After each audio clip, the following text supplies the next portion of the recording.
Welcome to D24 TV. నా పేరు సుమలత.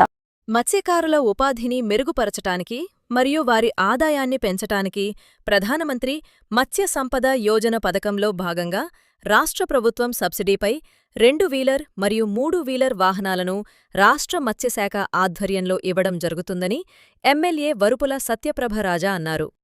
కాకినాడ జిల్లా ప్రత్తిపాడు ఎమ్మెల్యే క్యాంపు కార్యాలయంలో ఎస్సీ, ఎస్టీ మహిళా మత్స్యకారులకు చేపలు అమ్ముకుని జీవనం సాగించటానికి 60% రాయితీతోనూ, బీసీ మరియు ఓసీ మత్స్యకారులకు 40% రాయితీతోనూ ద్విచక్ర మరియు త్రిచక్ర వాహనాలను మరియు ఐస్ బాక్సులను ధర్తీ అభా జన్జాతీయ గ్రామ ఉత్కర్ష్ అభియాన్ పథకం క్రింద 90% రాయితీతో 8 మంది లబ్ధిదారులకు ఎమ్మెల్యే వరుపుల సత్యప్రభ రాజా చేతుల మీదుగా పంపిణీ చేశారు. ఈ సందర్భంగా ఎమ్మెల్యే సత్యప్రభ రాజా మాట్లాడుతూ వాహనాలు చేపల రవాణాకు, మార్కెటింగ్కు సహాయపడతాయని అన్నారు. మహిళలు వ్యాపారంలో రాణించేందుకు వాహనాల కేటాయింపులో వారికే అధిక ప్రాధాన్యం ఇవ్వడం జరిగిందన్నారు.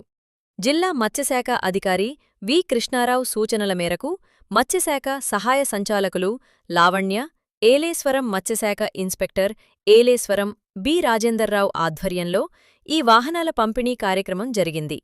ఈ కార్యక్రమంలో మత్స్య సహాయకులు హేమంత్, పవన్ కుమార్, అచ్చిరాజు, నాయకులు పాల్గొన్నారు.